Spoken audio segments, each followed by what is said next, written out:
Bonjour à tous, très heureux de vous retrouver sur Public Sénat pour une nouvelle édition des Matins du Sénat, l'émission qui vous plonge au cœur du travail des sénateurs. Alors ce matin, je vous propose d'écouter l'audition de la ministre de la Justice, Nicole Belloubet, qui a présenté aux sénateurs sa réforme de la justice, une réforme qui doit redonner confiance dans le système judiciaire. Et parmi les principales mesures de ce projet de loi, la fusion des tribunaux d'instance avec les tribunaux de grande instance. Alors les tribunaux d'instance gèrent les petits litiges civils comme l'endettement, les loyers impayés, et les tribunaux de grande instance gèrent les litiges supérieurs à 10 000 €.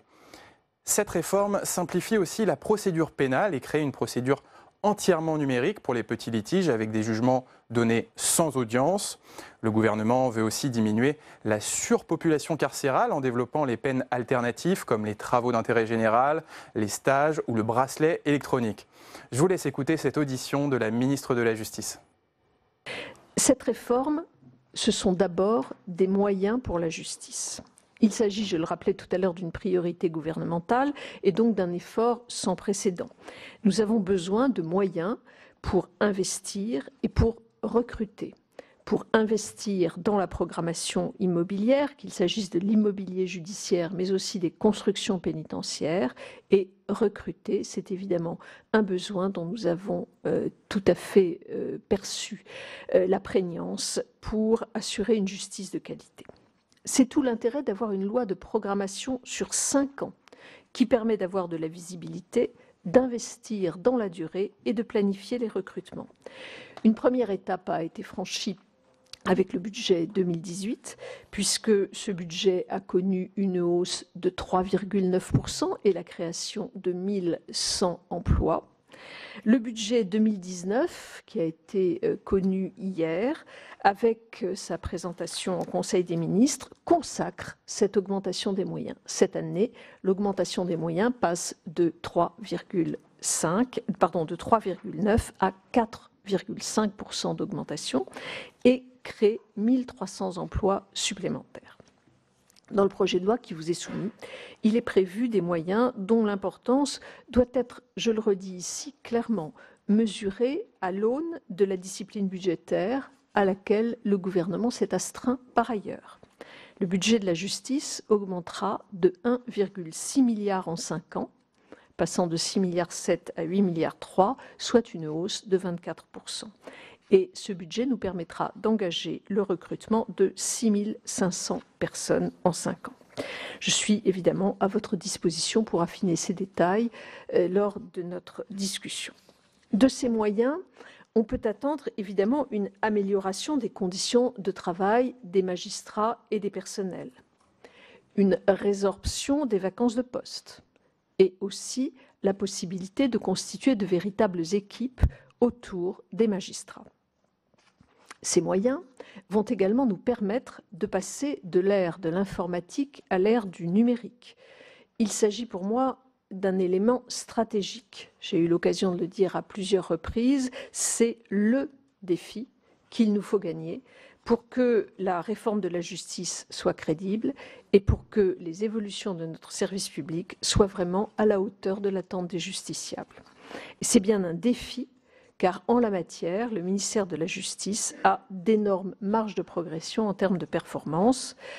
Je suis néanmoins, au moment où je vous parle, assez confiante. Je pense que les équipes que j'ai constituées sont très mobilisées autour de ce chantier qui est prioritaire. La gouvernance très serrée que j'ai installée contribue à l'assurance que j'ai devant vous. Enfin, ces moyens se déploieront naturellement dans le secteur pénitentiaire, puisque j'ai annoncé la livraison de 7 000 places de prison supplémentaires et le lancement de 8 000 places de prison d'ici 2022. 7 000 livrées en 2022 et 8 000 qui seront lancées d'ici cette date, soit 15 000 dans les 10 ans. Le texte propose d'ailleurs un certain nombre de dispositions qui permettent d'accélérer la construction de prisons et par l'allègement d'un certain nombre de procédures. J'ajoute enfin que la loi de programmation prévoit aussi la création de 20 centres éducatifs fermés. Mais au-delà des moyens, je pense qu'il ne faudrait pas s'arrêter à cette dotation supplémentaire. Ces moyens sont une condition qui nous permet d'engager une réforme du service public. Cette réforme, elle s'articule autour de 6 axes que je voudrais maintenant reprendre brièvement devant vous. Le premier axe concerne la procédure civile. La procédure civile, c'est la justice de tous les jours, celle de la vie quotidienne. Certes, elle est moins spectaculaire que la justice pénale, mais elle est essentielle. L'idée pour nous est simple, ici, il s'agit de faciliter la vie des gens, de simplifier les procédures. Il s'agit tout d'abord d'éviter les procédures contentieuses. La vie n'est pas faite que de contentieux, et si la justice est un vecteur de paix sociale, il me semble qu'elle doit aussi permettre d'éviter les procédures contentieuses inutiles par le développement du règlement amiable des différends. Cela passe également par la certification d'outils nouveaux, comme les plateformes de médiation, de conciliation ou d'arbitrage, afin de maintenir un haut niveau de garantie pour les personnes qui y ont recours. Il est également proposé d'en finir avec les 5 modes de saisine différents actuellement en vigueur pour la justice civile. C'est incompréhensible et complexe pour les justiciables. Il n'y aura désormais plus qu'un seul mode de saisine.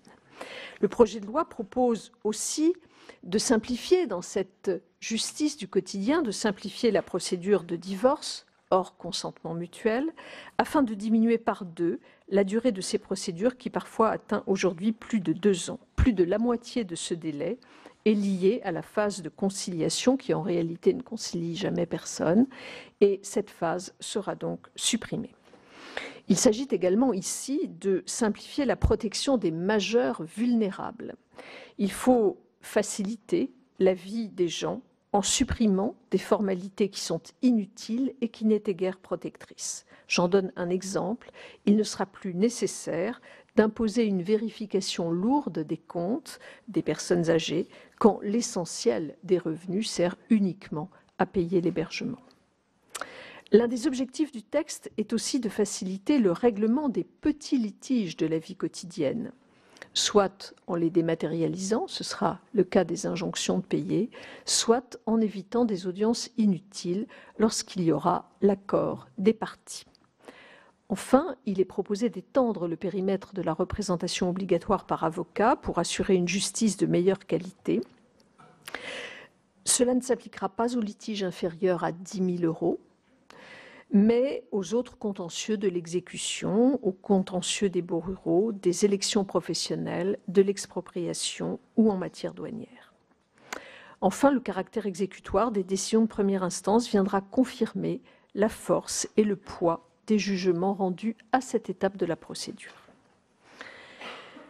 C'était le premier axe, la justice civile. Le deuxième axe concerne la justice pénale. Je le dis clairement ici, je ne vais pas céder au fantasme du grand soir de la procédure pénale. Mais c'est un dossier que l'on pourrait prendre avec effectivement cette ampleur-là. Ce n'est pas ici ce que j'ai souhaité faire. J'ai souhaité aller vers plus d'efficacité tant pour les justiciables que pour les acteurs de la justice pénale. J'ai voulu construire des solutions pratiques qui toutes me sont remontées du terrain. Elles sont nées des constatations du terrain. C'est un travail mené en commun avec le ministre de l'Intérieur pour la phase d'enquête avec ses services qui va conduire aux simplifications relatives à cette phase de l'enquête. C'est un travail accompli avec les magistrats qui conduit aux évolutions liées à la phase du jugement.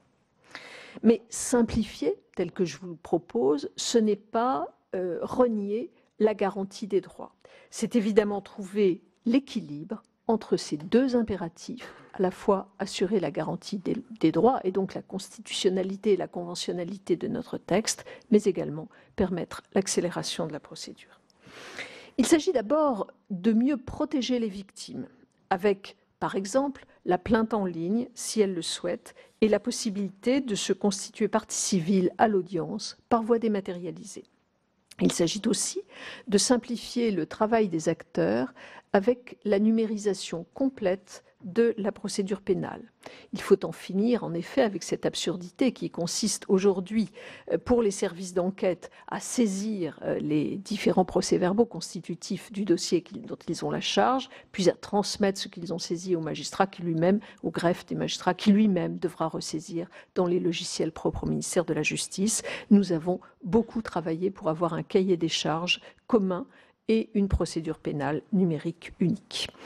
Il nous faut aussi renforcer l'efficacité des enquêtes. C'est pourquoi le texte propose d'harmoniser les techniques spéciales d'enquête, je pense ici aux techniques de sonorisation, de captation des données, pour mieux lutter contre l'ensemble des trafics. Les acteurs auront ainsi à leur disposition des textes plus clairs qui sécuriseront les procédures et faciliteront le travail avec le terrain.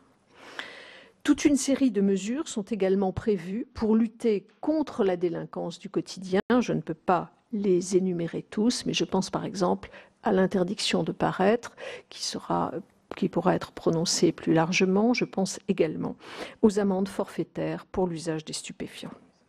Enfin, je propose à travers ce texte l'expérimentation d'un tribunal criminel départemental.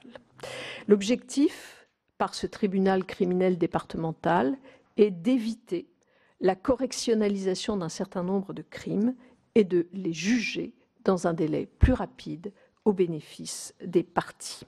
Seuls certains crimes seront concernés, puisqu'il s'agit des crimes qui sont punis des peines de 15 à 20 ans, la Cour d'assises restant toujours compétente pour les autres crimes en première instance et pour tous les appels.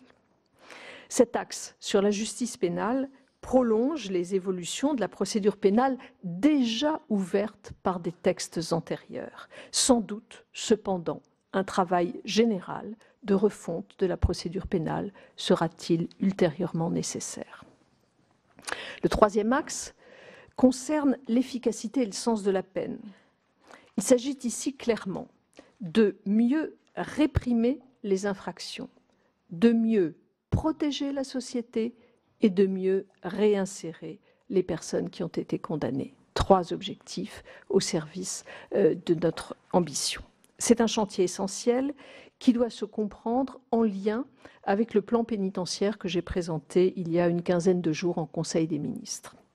Notre droit de la peine est en effet trop complexe en raison de modifications législatives qui se sont accumulées et nous pensons nécessaire de remettre de l'ordre et de donner du sens à tout cela. Le postulat de base est simple et finalement assez partagé dès lors qu'on entend traiter ces questions raisonnablement et sans démagogie. Il me semble que les personnes qui doivent aller en prison doivent s'y rendre réellement, mais que, en revanche, ceux qui n'ont rien à y faire doivent être sanctionnés d'une autre manière. C'est pourquoi je propose une nouvelle échelle des peines, considérant, je le répète ici, que toute infraction mérite sanction. Nous proposons qu'en dessous de 1 mois, les peines d'emprisonnement soient interdites. Elles semblent en effet inutiles. Entre 1 et 6 mois, la peine s'exécutera par principe en dehors d'un établissement de détention. Mais cela ne sera pas exclu lorsque cela apparaîtra nécessaire. Entre 6 mois et 1 an, le juge pourra prononcer une peine autonome de détention à domicile sous surveillance électronique ou une peine d'emprisonnement ou d'autres peines. Au-delà de 1 an, les peines d'emprisonnement seront exécutées sans aménagement de peine ab initio.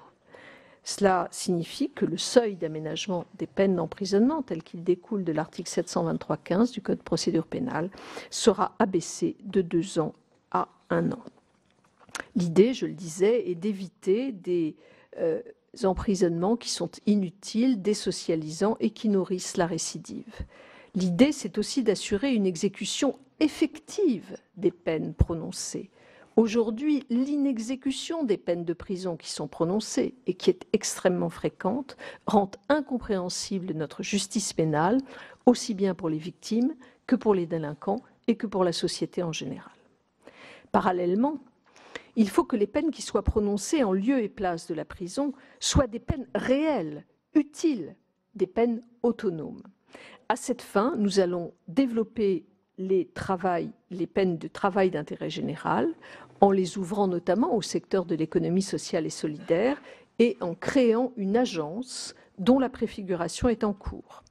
La détention à domicile sous surveillance électronique, autrement dit le bracelet électronique, sera sécurisée et développée. Enfin, les dispositions concernant le suivi du parcours en détention pour assurer la réinsertion des détenus est essentielle et il y a de ce point de vue des dispositions qui permettent de donner du contenu à cela. Le quatrième axe de cette réforme concerne l'organisation judiciaire. C'est un chantier qui a suscité beaucoup d'émoi, beaucoup d'interrogations, beaucoup de questionnements et de mobilisations. Je me suis employée à en expliquer les contours, parfois d'ailleurs contre des arguments de mauvaise foi, avec, par exemple, j'ai pu le voir, de fausses cartes judiciaires qui étaient mises sur les réseaux pour inciter à des craintes ou à des questionnements. J'ai aussi souhaité rassurer, mais je n'ai pas abandonné l'idée d'améliorer notre organisation judiciaire. Il s'agit pour moi de réformer sans brutaliser, d'allier proximité et qualité. Ma méthode diffère donc de celle employée il y a une dizaine d'années. La réforme doit être faite, mais pour être faite, elle doit être acceptée par les acteurs dans un contexte où il faut prendre en compte fortement la question des territoires. Ma préoccupation ici est double. Elle repose sur la proximité et sur la qualité du service public de la justice. La proximité, puisque le justiciable, je l'ai déjà dit, doit avoir un accès simple à la justice. Cela passe par une proximité physique, mais aussi par le déploiement du numérique. La qualité du service public de la justice, il me semble que aujourd'hui, la dispersion des moyens, l'absence parfois de spécialisation pour certains contentieux complexes ne sont pas le gage d'une justice efficace et nous pouvons, de ce point de vue, améliorer la situation. Dès l'ouverture des chantiers de la justice, j'ai affirmé qu'il n'y aurait aucune fermeture de lieu de justice. Je tiens pleinement parole. Mais il faut aussi améliorer notre organisation. C'est pourquoi le texte que je vous propose prévoit la fusion administrative des tribunaux d'instance et des tribunaux de grande instance. Cela simplifiera, je crois, l'organisation de la justice pour le justiciable qui ne connaîtra plus qu'une seule juridiction, avec une seule procédure de saisine. Les deux choses vont de pair. Tous les sites seront maintenus pour assurer une justice de proximité pour les contentieux du quotidien. Pour optimiser le traitement des contentieux et s'adapter au mieux à la situation de chaque ressort, les chefs de cour pourront, s'ils le jugent utile en fonction des caractéristiques des territoires, les chefs de cour pourront, dans les villes où il n'existe actuellement qu'un seul tribunal d'instance, lui confier des contentieux supplémentaires par rapport à ceux qui y sont actuellement jugés. Dans les départements dans lesquels il existe plusieurs tribunaux de grande instance, les chefs de cour pourront également, après concertation locale, proposer de créer des pôles de compétences qui jugeront pour l'ensemble du département certains contentieux spécialisés, techniques et de faible volume. Ces compétences devront évidemment être réparties de manière équilibrée entre les différents tribunaux de grande instance d'un même département. L'idée, c'est de permettre de renforcer les compétences là où c'est utile. Un magistrat qui doit se remettre à niveau pour un type de contentieux complexe qu'il ne traitera que rarement, c'est une perte de temps pour tout le monde. Autant orienter ce type de contentieux vers un magistrat qui s'étant un peu spécialisé sur ce sujet les connaîtra mieux et pourra les juger plus rapidement. C'est un gage d'harmonisation des jurisprudences, de qualité et de rapidité de la justice. Enfin, le projet de loi prévoit également d'expérimenter dans 2 régions comportant plusieurs cours d'appel l'exercice par l'une d'elles de fonctions d'animation et de coordination, ainsi que la spécialisation des contentieux selon le modèle précédemment évoqué. Le projet de loi organique qui vous est présenté tire les conséquences de la loi ordinaire quant à la fusion administrative tribunal d'instance, tribunal de grande instance. Mesdames les sénatrices et messieurs les sénateurs, j'en terminerai simplement avec deux axes de la réforme qui sont moins centraux dans ce texte, mais que par correction pour l'ensemble des données qui sont contenues dans le texte, je dois vous présenter. Il s'agit, et c'est le cinquième axe, de la diversification du mode de prise en charge des mineurs délinquants. Outre la création des 20 centres éducatifs fermés dont je vous parlais tout à l'heure, le texte permet de mieux préparer la sortie progressive de ces structures et notamment le retour en famille pour en atténuer les effets déstabilisants. Il sera aussi institué à titre expérimental une mesure éducative d'accueil de jour, troisième voie entre le placement et le milieu ouvert. Enfin, et c'est le sixième axe du chantier qui concerne la procédure devant les juridictions administratives, le projet de loi prévoit le recrutement de juristes assistants pour renforcer les équipes autour des magistrats et renforcer l'exécution des décisions par des injonctions et astreintes. Je parle donc ici de la juridiction administrative. Vous aurez constaté, mesdames les sénatrices, messieurs les sénateurs, que cette réforme, elle est riche, elle est ambitieuse. C'est une réforme pour les justiciables et la justice qui entend prendre en considération avec sérieux les problèmes qui se posent et tenter de les résoudre. Telle est l'ambition que je porte et, à n'en pas douter, celle que nous partageons. Voilà, Monsieur le Président, ce que je souhaitais vous dire. Merci, Madame la garde des Sceaux. Nos collègues auront certainement beaucoup de questions à vous poser. Moi, je ferai juste quelques observations de départ. Plus 24% en 5 ans, c'est un effort notable, très important, du budget de la justice. Il doit être rapproché de l'effort du quinquennat précédent, 15,6%, celui d'avant 19,3%, et le quinquennat de Jacques Chirac, plus 37,18%. C'est le seul quinquennat pour lequel nous avions une loi de programmation des moyens de la justice et de la sécurité au cours des années récentes. Nous avions nous-mêmes jugé que l'effort de rattrapage des moyens, de mise à niveau des moyens de la justice pour un nouveau départ exigeait un effort encore plus important que celui que votre gouvernement consent, puisque nous situions à périmètre identique au périmètre que vous avez retenu, le bon étiage à 34%, c'est ce que nous avons voté l'an dernier.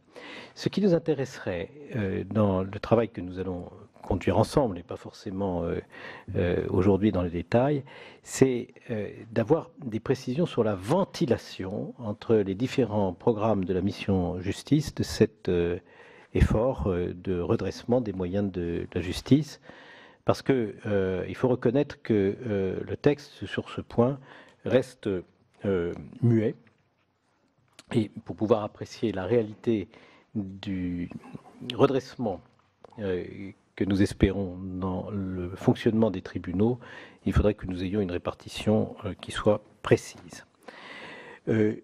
Votre texte reste silencieux sur l'aide juridictionnelle. C'est un choix que vous avez fait. Nous avions le souci, là aussi, d'assurer la pérennité du financement de l'aide juridictionnelle.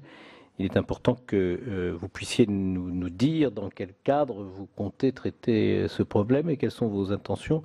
Nous aurions préféré qu'il soit traité dans le cadre de cette proposition de loi. Le président de la République, pendant la campagne présidentielle, avait annoncé la construction de 15 000 places de prison pendant ce quinquennat. Vous en proposez aujourd'hui 7 000.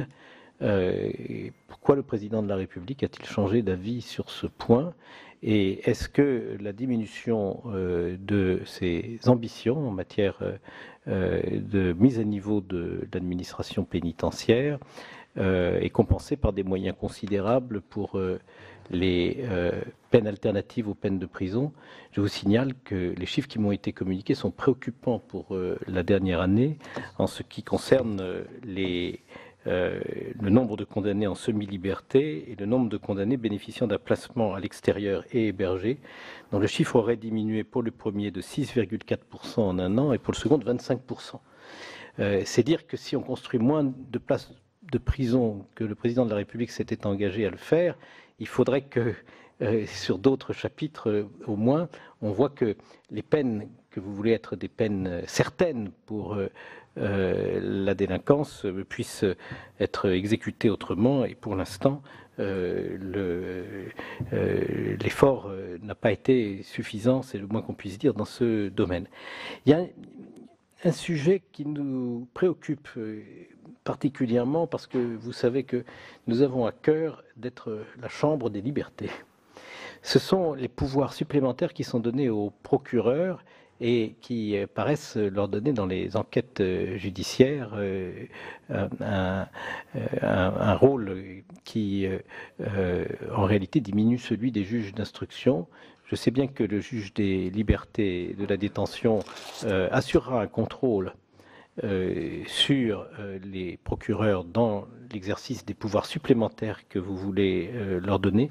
Mais il y a une préoccupation, et je relais, en vous le disant, l'expression des juges d'instruction eux-mêmes que les rapporteurs ont auditionné.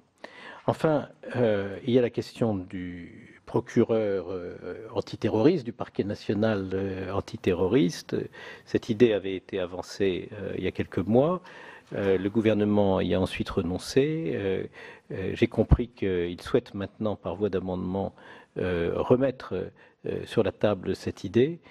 Nous avions éprouvé nous-mêmes de forts doutes à l'époque où l'idée avait été avancée, parce que nous considérons que le parquet de Paris fait bien son travail et que le vivier du ministère public de Paris est considérable et permet effectivement, en cas d'attentat, de mobiliser un grand nombre de parquetiers qui, toutes affaires cessantes, se portent sur l'enquête antiterroriste d'une manière efficace.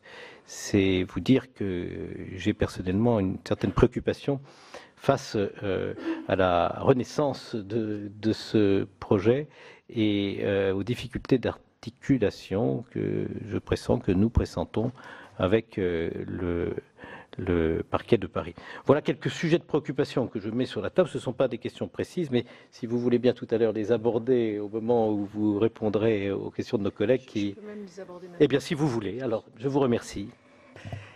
Oui, Monsieur le Président, merci pour cet ensemble de questions. Vous évoquez le quinquennat du président Chirac. Évidemment, ça ne vous a pas surpris? Non, pas vraiment. Vous savez, j'ai beaucoup de respect pour le président Chirac. Nous sommes dans des temps beaucoup plus lointains que ceux auxquels nous avons affaire aujourd'hui. Les contraintes budgétaires ne sont pas les mêmes. C'est simplement cela que je veux dire. Et comme je le précisais dans mon propos, je m'inscris dans un budget porté par le gouvernement. Mais c'était une sorte d'âge d'or, je reconnais. qui respecte un certain nombre de contraintes que vous connaissez, déficit en dessous de 3%, etc., que je ne reprends pas. Donc je m'inscris dans ce cadre-là. Et il me semble que la priorité donnée au budget de la justice dans ce cadre-là est tout de même extrêmement, doit être soulignée. Je ne méconnais pas ce que vous avez dit. Je sais aussi que les enquêtes, notamment européennes, positionnent assez mal la France parmi les autres pays européens, malgré toutes choses étant égales par ailleurs. C'est toujours compliqué de faire des comparaisons avec d'autres pays européens, mais je sais tout cela. Et d'une certaine manière, nous ne pouvons que nous réjouir lorsqu'il y a de plus en plus de moyens pour la justice, à condition que ça s'accompagne de réformes qui sont nécessaires. Mais je prends note, bien sûr, de ce que vous me dites, tout en rappelant que dans le cadre du budget contraint que nous avons, je crois que c'est un effort considérable. Vous demandez, Monsieur le Président, la répartition plus précise. Je me suis engagée à vous la donner. Vous m'avez écrit récemment pour me demander cette répartition. Vous allez donc l'avoir très très rapidement. Je voudrais simplement ici préciser deux choses. Dans le budget 2019, lorsqu'on regarde les moyens de la justice judiciaire et les moyens de l'administration pénitentiaire. Nous avons 39% pour l'administration pénitentiaire, 38% pour la justice judiciaire. Très honnêtement, ce schéma-là que je vous présente, qui est à peu près équilibré, va tout de même se déséquilibrer un petit peu au cours du quinquennat, notamment parce que nous avons besoin de recrutements importants d'emplois pour l'administration pénitentiaire. Nous ouvrons de nouveaux établissements, nous avons besoin de surveillants pénitentiaires et donc nous allons devoir procéder à des recrutements importants pour l'administration pénitentiaire. Nous avons besoin de construire des établissements pénitentiaires, donc nous aurons des investissements importants pour l'administration pénitentiaire. Pour autant, et il faut le dire ici, notre priorité qui résidait dans la résorption de vacances des postes de magistrats, eh bien cette priorité-là, elle est évidemment toujours présente. Nous avons dès cette année résorbé la moitié des vacances de postes. Nous avions 500 postes de magistrats vacants. Nous n'en avons plus que 250. Nous continuons à mettre en place des postes de magistrats supplémentaires cette année. Et donc, nous continuerons cette démarche-là. Mais évidemment, l'administration pénitentiaire verra des créations d'emplois plus importantes que la justice judiciaire. Voilà, Monsieur le Président, sur ce point-là. Sur l'aide juridictionnelle, effectivement, c'est un choix volontaire que nous avons fait de ne pas traiter ce sujet-là dans la loi qui vous est ici proposée. L'inspection générale des finances et l'inspection générale de la justice viennent de nous remettre un rapport sur l'aide juridictionnelle que nous sommes en train d'étudier, à partir duquel nous allons également travailler avec les avocats pour essayer réellement de rebâtir un système qui soit solide dans la durée. Je n'ai pas considéré qu'il fallait se précipiter pour mettre des dispositions dès cette loi-là. Budgétairement, nous n'avons pas de problème sur l'année qui vient, y compris en prenant en compte l'accroissement de la représentation obligatoire qui est prévu par la loi. Donc nous avons une somme budgétaire qui est suffisante et donc nous verrons les traductions de cette évolution de l'aide juridictionnelle si nous parvenons à un accord dans le budget 2020. Vous m'interrogez ensuite, Monsieur le Président, sur 7 000 places et 15 000 places. Vous me dites, mais au fond, on ne réalise pas ce qui était prévu. Le Président de la République s'est engagé sur 15 000 places et ces 15 000 places seront bien livrées. Car dans ce que je vous ai dit que nous livrerions 7 000 places en 2022. Nous allons commencer cette année, nous continuerons. En 2022, 7 000 places nouvelles par rapport au nombre de places existantes quand j'ai pris mes fonctions.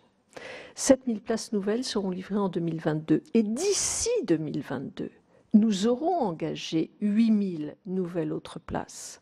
Autrement dit, j'aurai l'occasion, d'ici quelques jours, de livrer la carte telle qu'elle... La carte, c'est une carte, enfin les implantations que nous retenons, et vous verrez que nous avons à la fois les 7 000 places pour 2022 et les 8 000 à venir. Donc c'était un engagement pour 2 quinquennats. Mais absolument, je n'imaginais pas. Vous n'imaginiez pas autre chose, Monsieur le Président. Par ailleurs, je voudrais juste ici dire que le nombre de places de prison, pardonnez-moi, je reviens juste là-dessus. L'idée, c'est bien que nous ayons une réflexion globale. On ne construit pas des places de prison pour les remplir. On construit des places de prison parce qu'il faut y accueillir des détenus qui, en fonction de la loi pénale que nous allons modifier, aura des incidences sur les places que nous souhaitons occuper. Et nous avons une étude d'impact qui prévoit, je le dis avec beaucoup d'humilité parce que nous travaillons sur de l'humain, sur des comportements humains, c'est la question qui suit, et donc je ne suis jamais certaine à 300%, mais notre étude d'impact prévoit 8 000 places de prison en moins, et donc cela ne peut pas ne pas avoir d'impact sur les constructions pénitentiaires. Justement, en lien avec ça, vous dites très bien, moins de places de prison peut-être, mais les CSL, les centres de semi-liberté, ne sont pas pleins. Vous avez raison. Vous avez raison. Ce que nous voulons modifier, c'est bien la manière dont les tribunaux vont rendre leur jugement. Non pas que j'ai à leur imposer quoi que ce soit de ce point de vue, bien entendu, mais en tout cas, ce que nous voulons faire, c'est leur donner les outils pour qu'ils puissent au moment où ils prononceront la peine, prononcer la peine la mieux adaptée possible à la situation de la personne qu'ils ont en face d'eux. Pour cela, nous leur donnerons des outils extrêmement concrets. Pour les litiges, nous allons mettre en place une plateforme avec une tablette qu'ils auront à leur disposition. C'est une tablette, enfin je ne sais pas. Bref, une application qu'ils auront à leur disposition pendant le délibéré. Nous allons également recruter davantage de conseillers d'insertion et de probation pour les placer aussi en présententiel pour qu'ils puissent réellement effectuer les enquêtes de personnalité qui assureront les juges, et je pourrais développer les exemples. Donc nous souhaitons donner les outils pour que toute la palette des peines soit réellement utilisée pleinement. Et c'est un défi pour nous, et nous en parlions avec Monsieur le directeur des affaires criminelles et des grâces et Monsieur le directeur des services judiciaires, Madame la directrice de l'administration pénitentiaire. C'est pour nous un défi. Mais c'est à cette condition-là que notre réforme marchera. C'est que les juges aient conscience qu'ils ont une palette d'outils et les moyens de l'utiliser dans toute sa diversité. Vous me dites que vous êtes la Chambre des libertés, mais nous sommes le gouvernement des libertés, Monsieur le Président. Et donc, j'ai parfaitement conscience, je n'en ai jamais douté, j'ai parfaitement conscience que, à la fois, oui, nous souhaitons donner des pouvoirs au procureur, parce que cela nous a semblé correspondre à une nécessité à la fois de rapidité, de réalité, de prise en compte des besoins du terrain. Nous veillons de manière systématique à ce que l'équilibre avec les libertés individuelles soit protégé. Le juge de la liberté et de la détention, d'ailleurs, est présent dans plusieurs des étapes des réformes que nous proposons. La préoccupation des juges d'instruction, oui, elle existe. Elle existe, je ne la méconnais pas. Mais ce n'est pas nouveau, cette préoccupation-là, elle n'est pas nouvelle. Je crois que les juges d'instruction interviennent dans 3,5 à 4% des affaires, si je ne me trompe pas, monsieur le directeur. Cette préoccupation-là n'est pas nouvelle. C'est aussi la raison pour laquelle je vous disais, monsieur le président, que je ne prétends pas avoir ici fait le grand soir de la réforme pénale et que peut-être des évolutions nouvelles auront à intervenir. Je dis simplement que j'ai déverrouillé un certain nombre de choses pour faire évoluer notre procédure. Enfin, le dernier point, vous évoquez la question du parquet national antiterroriste et faites le constat qu'au fond, les choses marchent bien telles qu'elles sont aujourd'hui agencées. Il serait inconvenant de ma part de dire que le procureur de Paris ne fait pas bien son travail. C'est évidemment tout le contraire que nous pensons. Je pense toutefois que, indépendamment de la qualité des hommes, être procureur de Paris, c'est une fonction pleine et entière. Le parquet de Paris, c'est le parquet de France le plus important. Cette fonction-là suppose donc une personne qui soit totalement et pleinement dédiée au regard de la sensibilité et de la masse des affaires qui y sont traitées.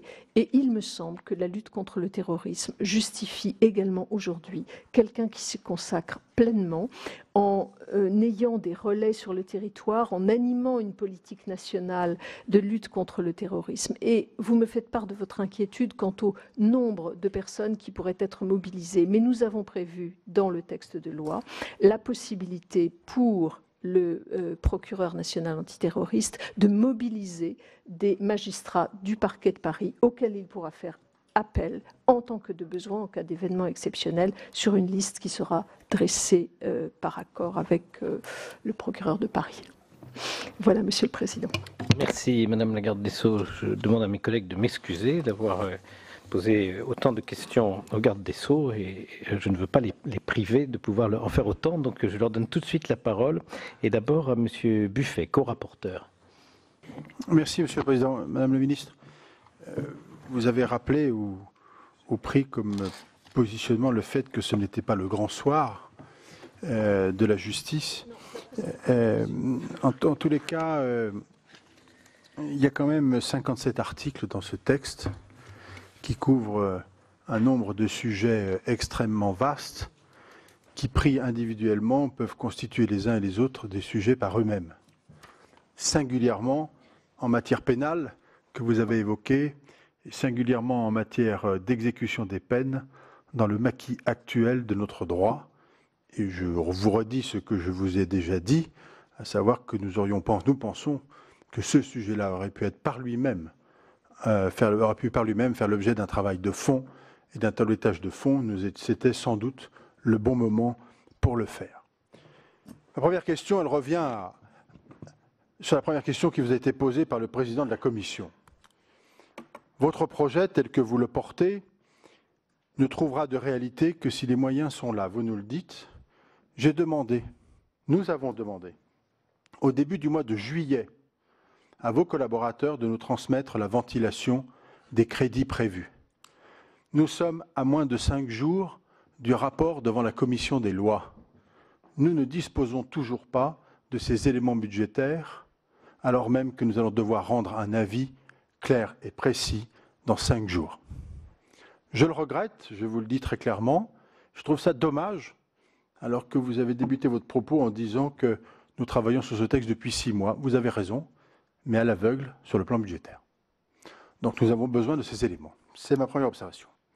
Ma deuxième observation, elle porte sur le fond de ce que vous décidez en matière pénale. Il faut, je pense, afficher les choses. Vous renforcez considérablement le rôle du procureur de la République, vous lui donnez des moyens considérables d'enquête, tirés des techniques de renseignement, c'est dire qu'elles sont pour grande partie extrêmement intrusives. Pourquoi pas?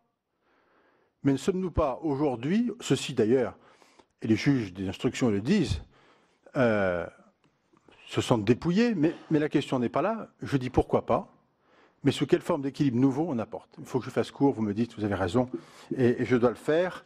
Nous avons besoin sur ce point-là d'avoir des éléments de garantie dans l'exercice des droits, bien sûr des procureurs, mais évidemment des droits des personnes poursuivies et du rôle des avocats. Ma première question porte, madame, sur les risques éventuels pour les justiciables en matière d'encadrement des plateformes Internet. Nous avons besoin là aussi, je reviens directement sur la justice civile, d'avoir des éléments complémentaires pour garantir à nos concitoyens que ce nouveau dispositif et ce nouvel usage, important est-il, mais la garantie de leurs droits aussi doit être, leur sécurité juridique doit être assurée.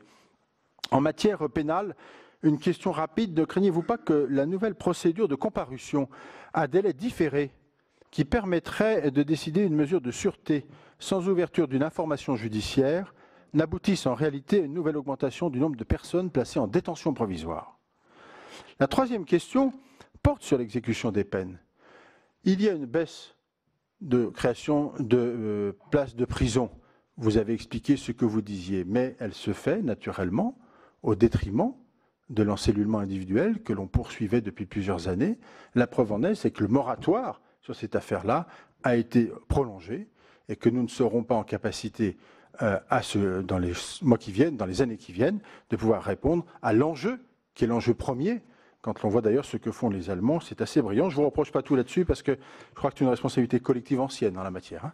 Mais c'était aussi l'occasion d'avoir cet effort. Enfin, on a une question sur pourquoi vouloir faire de la libération sous contrainte aux 2/3 de la peine la règle de principe? L'opportunité d'une libération sous contrainte ne devrait-elle pas être appréciée au cas par cas, naturellement en fonction de la personnalité du détenu et du projet de réinsertion? Voilà, pour ne pas obérer les temps de parole des autres collègues, sinon j'aurais beaucoup de questions. Je m'en arrêterai là. Merci. Madame la garde des Sceaux. Merci beaucoup, monsieur le rapporteur. Je me permets juste de reprendre mon propos pour le préciser. Quand j'ai dit que ce n'était pas le grand soir, c'est le grand soir de la justice, mais pas celui de la procédure pénale. Car je pense que les évolutions en matière de procédure civile sont extrêmement importantes et peuvent réellement faire évoluer la manière dont notre justice est rendue. Donc j'insiste beaucoup là-dessus. En matière pénale, moi je suis extrêmement claire. Nous avons pris, je me répète, des dispositions qui nous semblent aller dans le bon sens, mais qui, au fond, se situent dans la continuité de réformes précédentes et, je le dis, qui recherche cet équilibre permanent entre la nécessité d'avoir des mesures qui permettent de garantir la manifestation de la vérité, mais également le respect des droits des personnes suspectées. Et ça, c'est cet équilibre, nous avons constamment cherché à le garder. Vous évoquez une question formelle sur la ventilation des crédits. Monsieur le rapporteur, vous dites que vous nous l'avez demandé dès le mois de juillet. Je suis confuse que l'on ne vous ait pas alors répondu. J'ai sous les yeux une lettre de Monsieur le Président qui date du 13 septembre dernier. Pardon ? Très bien, mais je me permets de dire que si j'ai écrit, Madame le garde des Sceaux, c'est précisément parce que vos services n'avaient pas répondu.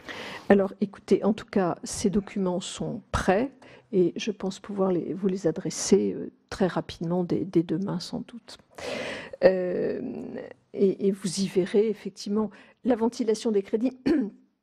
Par parenthèse, dans le rapport annexé à la loi, il y a déjà la ventilation qui est proposée de manière précise et je pense que cela pourrait, par emploi en tout cas, que cela pourrait être un outil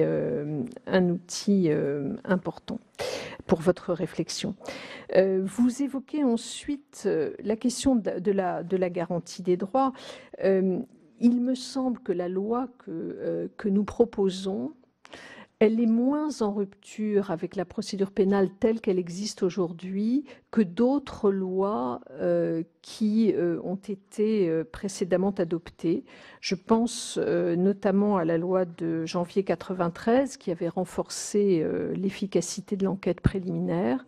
Je pense également à la loi de juin 2000 relative à la présomption d'innocence, qui avait en son temps introduit la figure du juge des libertés et de la détention et qui a été vécue comme une amputation forte des pouvoirs du juge d'instruction.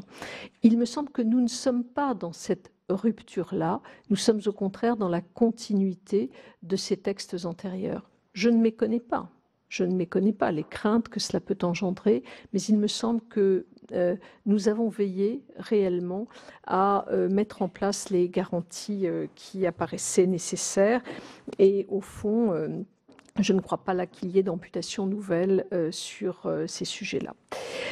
Vous évoquez ensuite la CRPC, la comparution à effet différé, et vous dites au fond, est-ce que cette procédure-là ne va pas accroître la détention provisoire? C'est un sujet auquel nous sommes très sensibles. Je vous rappelle que cette comparution à effet différé ne vise que des cas limités et donc je ne pense pas qu'il y ait d'augmentation massive de la détention provisoire. Je crois au contraire qu'on limitera la durée et donc je ne pense pas qu'il y ait d'effet massif. En tout cas, ce n'est pas ce que nous avons analysé a priori. Vous avez ensuite évoqué, vous me dites au fond, voilà, vous diminuez les places de prison. Ben non, monsieur le sénateur, permettez-moi avec grande amabilité mais grande fermeté de vous...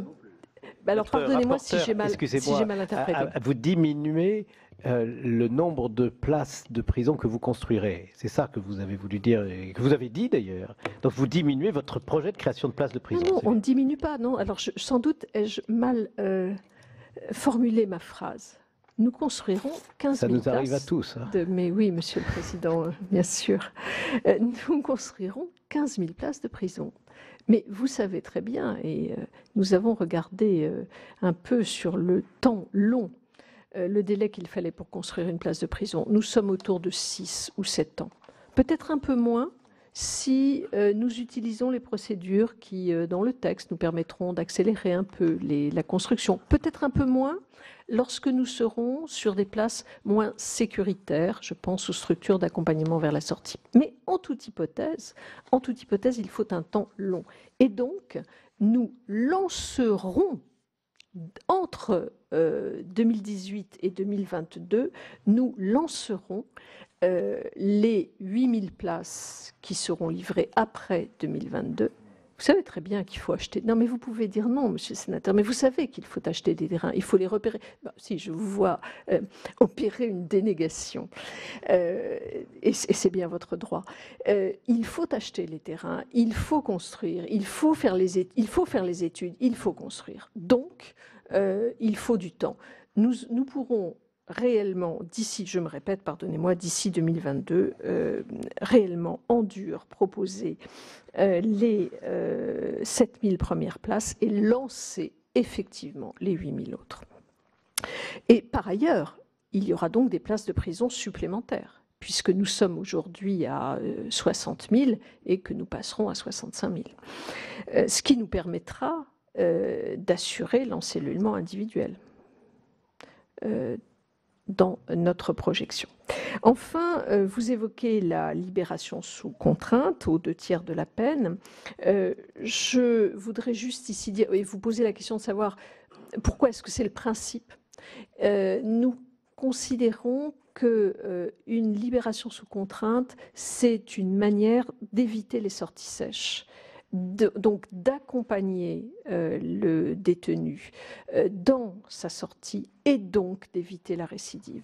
Ce n'est pas l'idée ce n'est pas une idée dogmatique. C'est le constat qu'un détenu qui sort de manière sèche, il a toute chance de récidiver. Et donc c'est la raison pour laquelle nous posons cela comme principe et éventuellement donc une exception le cas échéant. Voilà ce que je voulais vous dire, monsieur le sénateur. Madame la garde des Sceaux, pardonnez ce que vous pourriez interpréter comme une mesquinerie assez médiocre, mais mais si, je me le reproche à moi-même parfois, mais il est écrit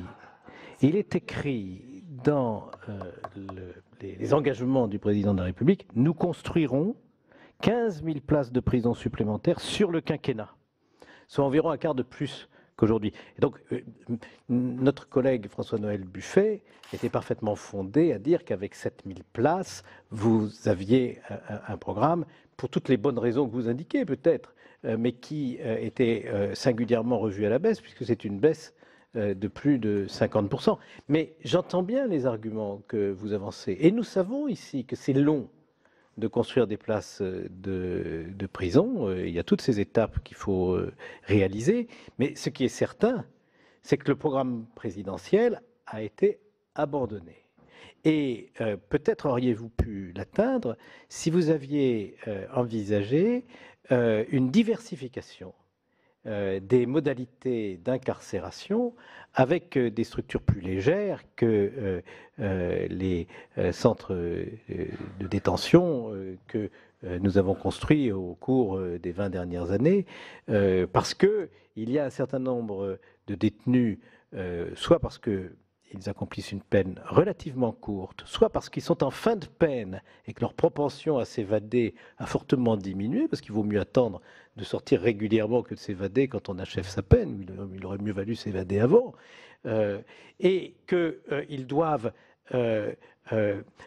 rentrer dans une période de leur détention où la réadaptation à la vie sociale doit être organisée, si bien que pour construire, au fond, 15 000 places de prison, il faut que ce ne soit pas 15 000 places de prison à l'ancienne, à l'évidence, avec ce parcours très, très difficile que l'on doit suivre pour construire ces places de prison à l'ancienne, même modernes, qui sont par ailleurs également en partie nécessaires. Mais ça n'est pas pour vous ennuyer que nous revenons là-dessus, c'est pour, au fond, qu'on puisse assumer ensemble qu'il y a maintenant un autre programme que le programme présidentiel, c'est le programme de Madame Belloubet, et nous sommes tout prêts à l'examiner avec vous. Je vous donne la parole, bien sûr. Merci, Monsieur le Président. Alors, il n'y a pas de programme Belloubet. Il y a un programme présidentiel qui est entièrement respecté. Et lorsque vous dites que le programme présidentiel a été abandonné, Monsieur le Président, évidemment, je m'inscris totalement en faux. Le programme présidentiel n'a pas été abandonné, il a été enrichi. Et il a été enrichi par sans doute des éléments qui ne figuraient pas dans le programme présidentiel initial et qui sont au nombre de 2.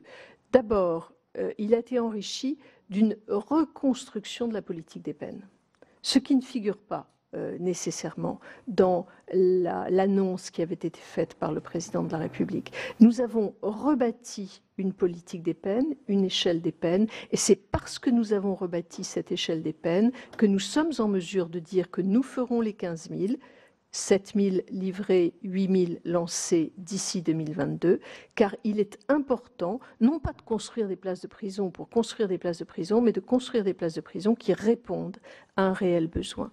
Deuxièmement, le président de la République, sûrement dans son subconscient, vous a entendu, car dans le programme que nous présentons, il y a effectivement non seulement des maisons d'arrêt très sécuritaires, non seulement des centres de détention à sécurité adaptée, mais également des SAS, les structures d'accompagnement vers la sortie, qui sont des lieux dans lesquels des détenus, soit à de très courtes peines et faible dangerosité, soit des détenus en fin de peine, viendront là préparer leur sortie. Ces lieux-là, j'ai pu en visiter un récemment à Villejuif, ces lieux-là sont à sécurité allégée.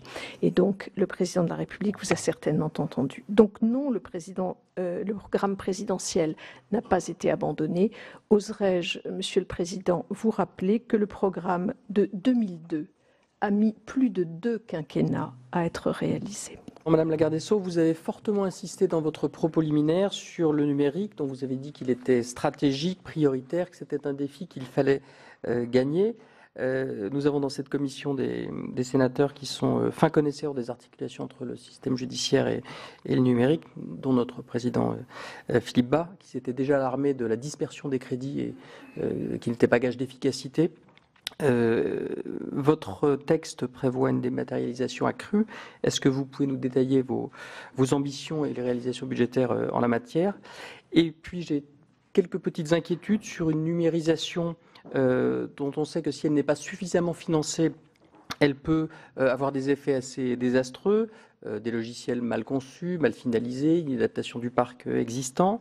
Un risque qui nous est revenu beaucoup aux oreilles lors d'auditions, c'est une justice impersonnelle, et je crois qu'il faut prendre au sérieux.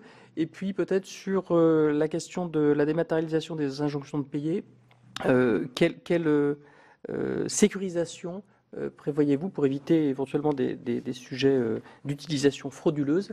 Et puis toute petite question pour terminer.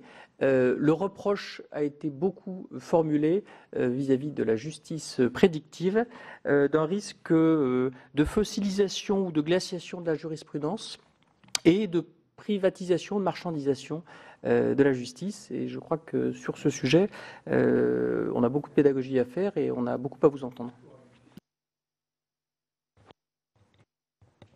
Merci, cher collègue. Monsieur Gros-Didier. Oui, merci Monsieur le Président. Madame la ministre, d'abord, 3 points. D'abord sur les prisons, effectivement, sans revenir sur tout ce qui a été déjà dit, effectivement, on n'aura pas le compte avec 15 000 places et on sait qu'on a aujourd'hui une surpopulation carcérale qui est un immense problème parce qu'en fait, les dysfonctionnements de l'aval, de la chaîne pénale, remontent en fait sur tout l'amont. Je voudrais que vous nous disiez à quelle échéance pensez-vous arriver au moins à l'objectif de l'encellulement individuel au rythme de construction qui est aujourd'hui programmé.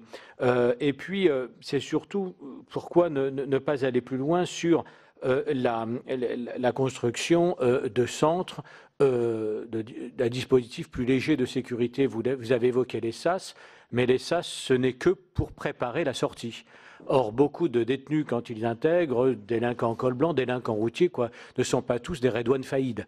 Ils n'ont pas tous besoin du même niveau de sécurité. Je crois d'ailleurs que la présidente de la région Île-de-France avait fait un certain nombre de propositions en ce domaine, qui d'ailleurs auraient permis peut-être de réduire les délais qu'on sait toujours très longs de maîtrise foncière et dur pour les réaliser. Alors pourquoi ne pas avoir envisagé cette évolution et ces partenariats?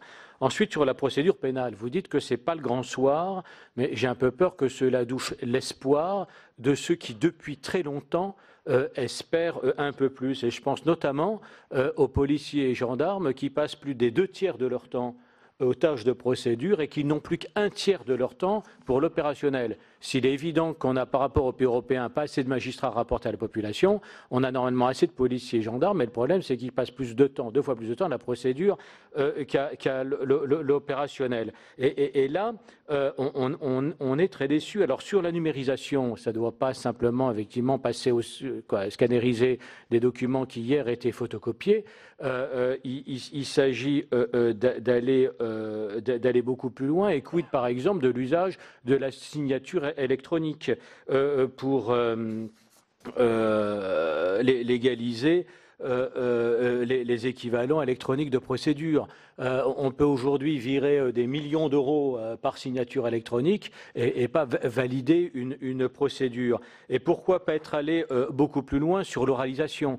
Monsieur Beaume le proposait il y a 4 ans déjà, pour les actes de procédure simple, où on prend par exemple la notification des droits dans des gardes à vue. Pourquoi faut-il que tout soit écrit et réduisant nos policiers pour les 2 tiers de leur temps à faire de la transcription comme les sténodactylos d'autrefois? Donc on est un peu déçus que ces propositions d'oralisation aux actes de procédure simple avaient été d'ailleurs reprises par la Direction générale de la Gendarmerie nationale en 2014 avec, on semblait, l'assentiment de la Direction des affaires criminelles et des grâces, et il n'y a plus rien au terme des ateliers, des chantiers de la justice qui pourtant sur ce sujet ont mobilisé M. Beaume et M. Nathalie. Et enfin, je termine, que le Président va encore me reprocher d'être trop long. Sur l'organisation territoriale, on a lu si l'idée effectivement de fusionner tribunaux d'instance et tribunaux de grande instance. D'ailleurs, aucun justiciable ne sait exactement si son affaire ne relève de l'un ou de l'autre. On a quand même le sentiment, alors vous ne l'avez pas entamé, ça fait déjà plus d'une décennie et demie, mais d'un mouvement inverse entre un discours qui consiste à rapprocher la justice du citoyen et une politique qui consiste souvent à éloigner les juridictions. Alors, on a beaucoup réfléchi au Sénat sur cette question et la chancellerie aussi, et on parle toujours d'une taille minimum, d'un plancher au-dessous duquel les juridictions fonctionnent mal. Mais a-t-on déjà une réflexion sur des tailles maxi, sur des plafonds? Parce qu'on n'a pas toujours le sentiment que les tribunaux usines fonctionnent mieux que les tribunaux à taille humaine. Et d'ailleurs, je vous avais interrogé par question écrite sur le taux de cassation des décisions selon les cours d'appel. Et c'est quand même le meilleur élément, le meilleur critère de la qualité des jugements. Et il m'apparaît que ce n'est pas du tout dans les plus grands, dans les cours d'appel de taille moyenne que le taux de cassation est plus élevé par rapport aux cours d'appel plus grandes. Voilà. Et par exemple, compris que la taille optimale, c'est la cour d'appel de Metz. Bon, voilà, la cour d'appel de Metz est absolument optimale. Oui, j'ai bien compris. Et y compris d'ailleurs pour la justice commerciale, où effectivement on invoque souvent le besoin de spécialisation face à des cabinets d'avocats qui sont spécialisés. Merci, cher collègue. Mais la connaissance du contexte est souvent nécessaire, et une bonne justice est certainement une justice proche et une justice contextualisée. Alors, quelles sont vos réflexions sur les tailles maximum qu'il pourrait y avoir? Je vais donner la parole à Madame L'Herbier. Madame la garde des Sceaux, comme vous l'avez indiqué, je vais devoir vous quitter parce que c'est la conférence des présidents maintenant. Et c'est notre premier président, notre premier vice-président, Monsieur François Pillet, qui va poursuivre la séance. Mais Madame L'Herbier, alors vous voudriez poser une question et vous ne pourrez pas entendre la réponse, mais on vous la répétera exactement. Hein. Voilà. Donc, est-ce que Madame L'Herbier accepterait de céder la parole que je lui avais donnée à Madame Troendlé? Pour ma chère collègue, bien sûr. Ah, c'est vraiment très gentil. Merci. Alors, Monsieur Richard, c'est-à-dire... Non, cher collègue. Moi, je reste. Vous êtes bien inscrit, mais pas tout de suite. Donc, Madame Belloubet nous dit qu'elle reste. Je vous en remercie.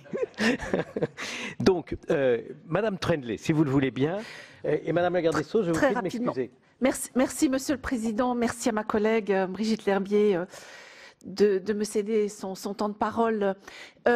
enfin pas céder, mais me laisser parler avant elle. Madame la ministre, pardonnez-moi, je vais devoir quitter également dans quelques instants cette réunion dans la mesure où moi-même je siège à la conférence des présidents, mais il me semblait très important de vous poser une question fondamentale. Nous avons déjà eu le temps d'échanger sur cette question, mais il me faudrait des précisions complémentaires. Lorsque vous avez annoncé au printemps la création des 20 CEF centres d'éducation fermés, nous nous étions émus de cette annonce parce qu'en fait, nous ne disposions pas vraiment d'un bilan des résultats obtenus dans ces centres. Et nous avons donc constitué très rapidement, avec M. Amiel et une vingtaine de parlementaires, de façon transpartisane, une mission d'information pour faire un petit peu le bilan et surtout sur la prise en charge de façon plus générale des mineurs enfermés. Concernant les centres d'éducation fermés, Madame la garde des Sceaux, j'ai envie de vous mettre un petit peu en garde parce que le coût est exorbitant. Certes, ce sont des établissements qui accueillent 12 mineurs au maximum. La moyenne de la prise en charge est de 4 mois, alors que normalement, le temps qui leur est imparti, c'est 6 mois plus 6 mois possible, mais la moyenne n'est que de 4 mois. Les personnels qui interviennent de façon pluridisciplinaire déploient énormément d'efforts, mais il faut se rendre à l'évidence, c'est le coût. Le coût est de 660 € par jeune, par jour. Donc si je fais rapidement mon calcul, certes pour l'investissement, l'amortissement se fera dans quelques années, mais le fonctionnement, il faudra y faire face. Et quand je fais le calcul très rapidement, j'arrive à 57 millions par an. C'est une somme énorme. Et je me posais la question, Madame la garde des Sceaux, ne serait-il pas plus opportun de redéployer une partie de ces crédits que vous avez prévus sur de fonctionnement pour fermer des quartiers pour mineurs qui pour moi sont honteux par rapport à la prise en charge et sans résultat aucun, parce qu'il y a un taux de récidive énorme, et le redéployer sur tout ce qui est milieu ouvert, prise en charge par la PJJ, avant, après et de la prévention. Merci. Bien, merci beaucoup. Eh bien, Madame la garde des Sceaux, première salve de questions. Eh bien, merci, Monsieur le Président. La première salve de questions consiste à vous répondre, puisque vous m'avez interrogé sur des modifications que nous prévoyons dans la loi autour de la PMA, enfin plus exactement autour de la déjudiciarisation en quelque sorte de l'autorisation de consentement à la PMA, et autour également d'un certain nombre d'actes liés aux tutelles. Et vous me dites, faut-il faire cela ici et maintenant, alors même que d'autres modifications sont en gestation, si j'ose m'exprimer ainsi. Alors oui, effectivement, et pour la PMA et pour les tutelles, il y aura des dispositions dans d'autres textes. Mais nous avons considéré dans un cas comme dans l'autre que les dispositions qui figurent dans mon projet de loi sont en quelque sorte indépendantes des autres textes. Je m'explique. Sur le consentement préalable qui concerne jusqu'à présent les couples, pardon Catherine, Madame la sénatrice, je vous répondrai personnellement. Donc sur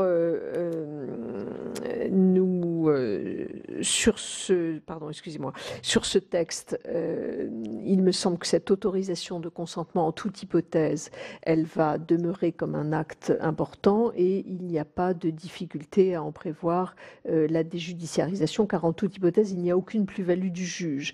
Et donc, mettre cette disposition dans notre texte, me semble-t-il, n'empiète pas sur les décisions qui seront prises ultérieurement.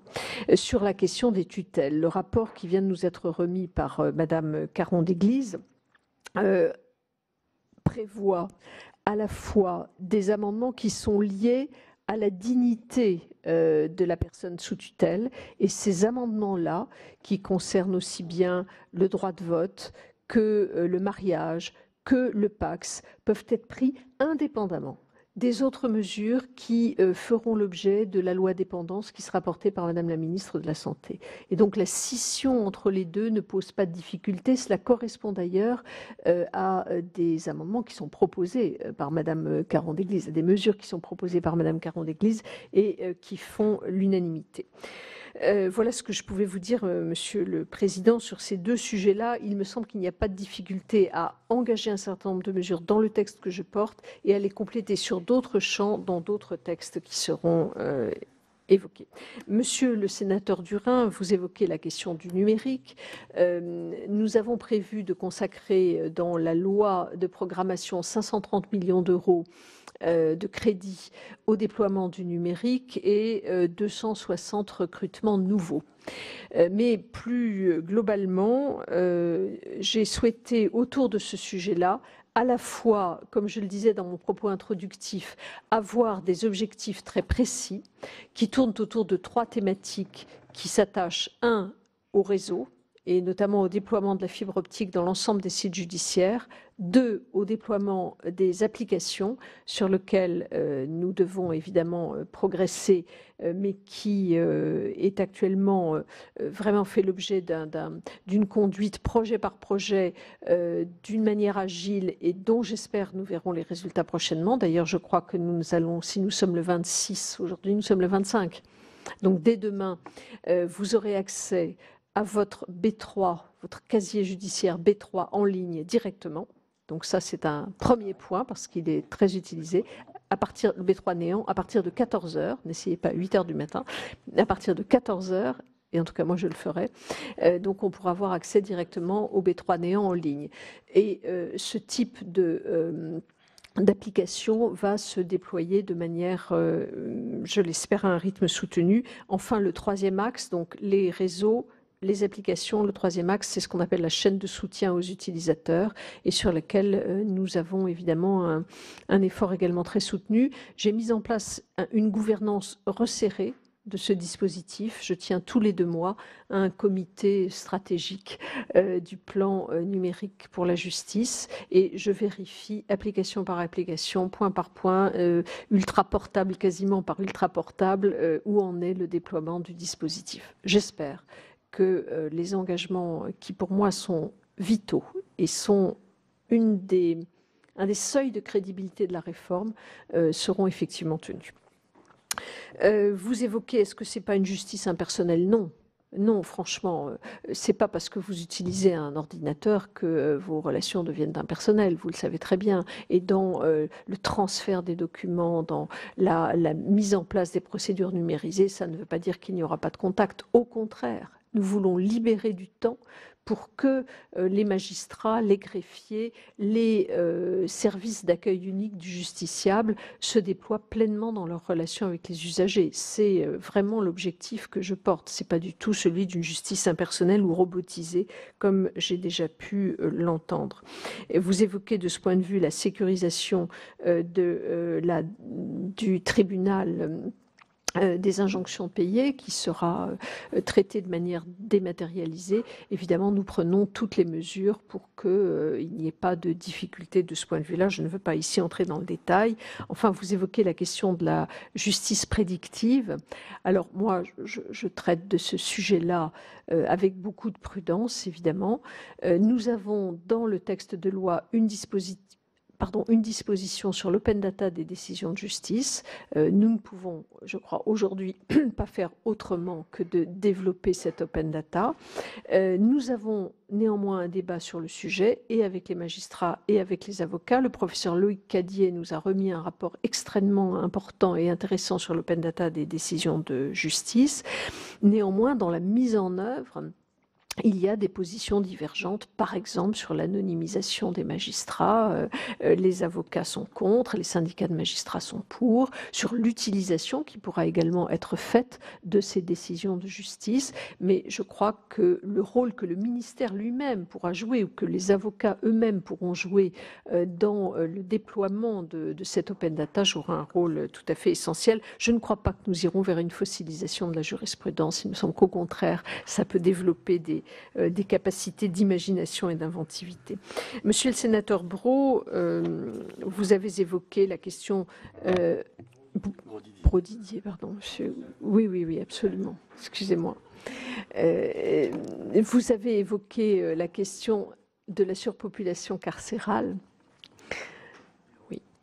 La question de la surpopulation carcérale, je ne reviens pas sur le raisonnement que j'ai tenu devant vous. Et vous me dites à quelle échéance nous pourrons avoir l'encellulement individuel. Je ne veux pas ici vous dire une date. Je crois que ça n'aurait pas de sens. Je crois vraiment que notre idée, c'est d'avoir un impact prévisionnel des mesures de politique pénale que nous prenons. Et si je dis moins 8000, et si ces statistiques, cette étude d'impact s'avère exacte, nous pourrons assez aisément parvenir avec les constructions, parce que moins 8000, ça veut dire que nous passerions, allez, mettons à 52 000 détenus.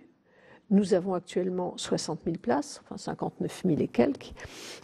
Nous pouvons, me semble-t-il, alors retravailler réellement sur cet objectif d'encellulement individuel, d'autant que nous aurons des livraisons de places de prison nouvelles, et ce, malgré, encore une fois, les difficultés que nous pouvons avoir dans les rénovations d'établissements pénitentiaires. Parce qu'il y a la construction, il y a aussi les rénovations qui, effectivement, nous permettent d'assurer cet encellulement individuel. Donc, je ne veux pas ici dire une échéance, mais il me semble que cette échéance s'inscrit très concrètement dans des perspectives que nous pouvons atteindre. Vous avez évoqué, me reprochant de ne pas aller assez loin dans... Mais vous savez, nous allons faire plusieurs choses. Je ne suis pas rentrée dans...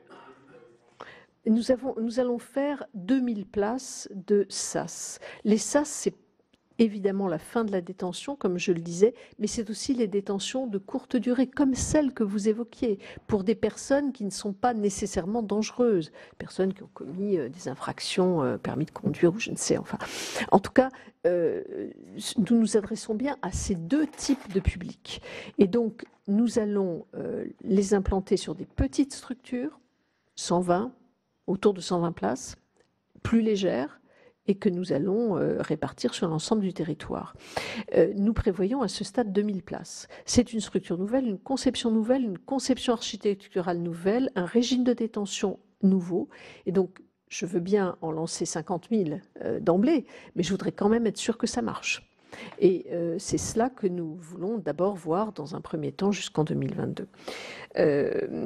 Vous évoquez ensuite, donc, disais-je, lié aux questions de procédure, mais peut-être aussi aux questions numériques, puisque vous avez évoqué les deux sujets. Le désespoir des policiers et des gendarmes, je reprends vos propos. Je voudrais juste redire ici que nous avons travaillé sur les mesures que je propose en lien avec les policiers et les gendarmes. Nous avons validé l'ensemble des mesures avec les plus hautes autorités de la police et de la gendarmerie. Je sais le fantasme de l'oralisation, qui n'est pas qu'un fantasme, qui est aussi perçu comme étant une simplification possible. Mais, monsieur le sénateur, s'il y a oralisation, comment voulez-vous que les magistrats qui auront à traiter le dossier ensuite puissent se repérer dans l'ensemble des procédures orales? Comment voulez-vous qu'ils aillent chercher les 3 phrases qui vont leur permettre de faire progresser la procédure judiciaire? C'est extrêmement complexe. Et c'est la raison pour laquelle nous avons facilité un certain nombre de choses, notamment sur les procès-verbaux, sur bien des choses, bien des éléments, mais nous pensons que l'oralisation pure et simple et totale n'est pas forcément la bonne solution, et nous avons eu l'occasion de nous en expliquer, de le dire clairement, aux policiers et aux gendarmes qui nous le demandaient. Quant à l'usage de la signature électronique, là encore, la dématérialisation de la procédure pénale numérique native, qui donc nous conduira à avoir un dossier unique du gendarme ou du policier jusqu'au magistrat, eh bien, nous avons beaucoup avancé avec les collègues du ministère de l'Intérieur, puisque le cahier des charges a été élaboré, l'équipe projet est en place, et j'espère, dès début 2020, avoir des premiers résultats sur cette procédure pénale numérique. Je crois que nous travaillons bien ensemble. Peut-être vous diront-ils que je suis en dessous de tout, je n'en sais rien, je ne le pense pas. Voilà. Et puis ensuite, vous me dites, mais au fond, est-ce qu'il n'y a pas un plancher au-dessus duquel les tribunaux fonctionnent mal, et vous proposez comme indicateur le taux de cassation, et vous me dites, au fond, il faut une justice proche et contextualisée. Je suis tout à fait d'accord avec vous.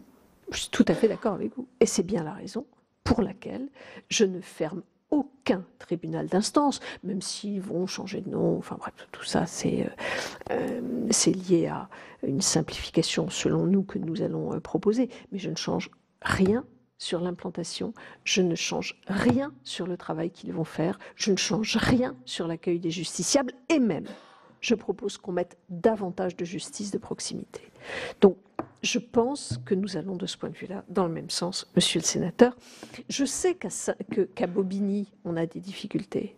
Je le sais, parfaitement. Je ne sais pas d'ailleurs si c'est seulement un nombre de magistrats. Mais il est vrai que Bobigny, des parlementaires ont remis un rapport sur la Seine-Saint-Denis, sur l'action publique en Seine-Saint-Denis. J'attends dans les jours qui viennent un rapport d'audit en quelque sorte fait par l'inspection générale de la justice sur le tribunal de Bobigny pour voir comment nous pouvons essayer d'améliorer la situation. Voilà. Est-ce qu'il faut agrandir ce tribunal? Est-ce qu'il faut faire deux tribunaux, hein, c'est ça, un cheval des chevaux, un tribunal des tribunaux. Donc, est-ce qu'il faut faire deux tribunaux en Seine-Saint-Denis? Je ne sais pas. Je ne suis pas en train d'annoncer la création, mais nous allons voir ce que nous dit le rapport de l'inspection. En tout cas, monsieur le directeur des services judiciaires qui est là est extrêmement attentif à la situation de ces tribunaux. Ce n'est pas un modèle. Ce n'est pas un modèle. Ce que nous voulons, c'est traiter les justiciables avec leurs particularités là où ils sont. Voilà. Madame la sénatrice Troendlé a évoqué le coût des centres éducatifs fermés, évoquant le coût de 57 millions d'euros par an. Bon, il est vrai que c'est un coût élevé, j'en ai absolument conscience, mais c'est une des réponses que demandent les magistrats.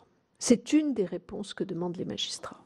Et donc, il me semble que nous devons poursuivre dans la mise en œuvre de cette réponse-là, mais pas seulement de cette réponse-là. Et au fond, tout l'objet du projet de loi, c'est de permettre une diversification des réponses pour les jeunes mineurs délinquants, à la fois avec des centres éducatifs fermés, mais aussi avec des accueils de jour, mais aussi donc avec des familles d'accueil, mais aussi avec des sorties progressives des CEF, parce qu'il en est des CEF comme de la détention. Si on sort de manière sèche, eh bien, il y a un risque de récidive. Donc, ce que nous essayons de faire, c'est d'avoir une diversité de solutions, et c'est cela que porte ce projet de loi. J'avais de nombreuses observations, mais je vais me limiter à deux, au regard du temps et au fait que vous avez déjà répondu à beaucoup de questions. Merci, Monsieur le Président. Mes observations, elles sont sous-tendues par une idée qui est presque une évidence, et je crois que nous partageons tous, c'est que la justice est une fonction régaline extrêmement sensible, et qu'il est extrêmement important qu'elle donne satisfaction, qu'elle soit efficace, qu'elle soit crédible, parce que quand la justice d'État ne donne plus satisfaction, c'est la justice privée qui se met en œuvre, ce que nous ne souhaitons ni les uns ni les autres. Alors, sur cette observation préalable, j'avais une question sur l'importance du numérique, mais je crois qu'on va pouvoir estimer tout de même que vous y avez répondu en répondant à notre collègue Jérôme Durain. En réalité, je m'interrogeais sur le degré d'immixion du numérique dans la tâche juridictionnelle. Parce qu'effectivement, le numérique est un outil dont nous nous servons assez mal encore dans les juridictions, je crois que c'est un euphémisme de le dire, et cela doit être amélioré. Cependant, dire que la justice doit rester à visage humain, ça n'est pas qu'une formule. Les magistrats ne jugent pas des dossiers, ils jugent des justiciables. Donc cette question était importante, mais je crois avoir entendu dire que ça resterait un pur outil au service des magistrats. La deuxième question est tout à fait différente, mais je crois qu'elle a trait également à la crédibilité de la justice. Elle porte sur la responsabilité des magistrats. Un grand journal du soir titré aujourd'hui sur la responsabilité des magistrats, dans les termes suivants: les fautes des magistrats sont peu sanctionnées. Alors on peut penser que nos magistrats sont de très grande qualité et commettent peu de fautes, et c'est globalement le cas d'ailleurs. Pour autant, ceux qui en commettent doivent être sanctionnés, c'est essentiel. Avez-vous prévu que cette sanction qui n'existe que peu si on se réfère à cet article et aux membres du CSM qui sont interviewés. Avez-vous prévu comment ces sanctions pourraient être plus effectives qu'elles le sont aujourd'hui? Vous avez effectivement évoqué justice d'État, justice privée. Tout ce que nous faisons, c'est bien pour que notre justice d'État modernisée soit plus efficace et plus rapide, et donc ne laisse pas émerger en ses contours d'autres formes de justice privatisée. Vous avez raison. Oui, le numérique n'est qu'un outil. C'est très clair pour moi. C'est un outil au service des magistrats, des greffes, etc. Et sur la question de la responsabilité des magistrats, qui est une question délicate. Je n'ai pas encore lu l'article du Monde. Je l'ai gardé pour la bonne bouche, si je puis dire, tout à l'heure. Je n'ai pas encore lu l'article du Monde. Ce que je peux simplement vous dire ici, c'est que moi, je n'ai pas de pouvoir disciplinaire à l'égard des magistrats. Comme vous le savez, c'est le CSM. La révision constitutionnelle que je porterai prochainement devant vous également pour le parquet confiera le pouvoir disciplinaire également de manière autonome au CSM, comme vous l'aviez d'ailleurs déjà voté dans cette Assemblée. Donc je n'ai pas, moi, de pouvoir disciplinaire. Il y a, c'est vrai, des questions de responsabilité qui se posent, et je crois que cet article montre bien les interrogations qui peuvent apparaître ici et là. Je n'irai pas au-delà aujourd'hui. Enfin, sur la question des tribunaux d'instance, puisque vous disiez, mais ils sont supprimés, qu'est-ce qu'il y a à la place? Non, ils ne sont pas supprimés. Ils sont débaptisés en quelque sorte, puisqu'ils, comme ils seront administrativement regroupés avec les tribunaux de grande instance, ils ne pourront plus s'appeler stricto sensu tribunaux d'instance, mais ils restent à la même place. Ils accompliront les mêmes fonctions, ils accueilleront les mêmes usagers et ils continueront à jouer ce rôle qui est pour moi essentiel de justice de proximité. Et je citais l'exemple, pardonnez-moi de revenir là-dessus, puisque c'est le dernier dans lequel je suis allée, à Flers, dans l'Orne. Donc on a bien là un tribunal d'instance qui est un élément incroyable de vie locale et de vie judiciaire locale au sens élargi du terme. Voilà pour cette audition de la garde des Sceaux Nicole Belloubet, qui a présenté aux sénateurs la grande réforme de la justice du quinquennat d'Emmanuel Macron. Nicole Belloubet estime que la justice doit gagner en efficacité grâce aux nouvelles technologies. Par exemple, cette réforme va créer une procédure entièrement numérique pour les petits litiges. Nicole Belloubet a aussi précisé que ce texte avait été construit avec les acteurs du monde judiciaire et elle a déjà assoupli sa réforme initiale. Les tribunaux d'instance vont bien fusionner avec les tribunaux de grande instance, mais les juges des petits litiges garderont un statut spécifique. Toujours pour ces petits litiges, les plateformes numériques de médiation devront mentionner si elles sont gérées ou non par des professionnels de la justice. Cette réforme sera examinée d'abord par le Sénat à partir du 9 octobre. Vous pouvez voir et revoir cette émission sur le site internet de publicsénat.fr. Très bonne journée et très bon week-end sur les chaînes parlementaires.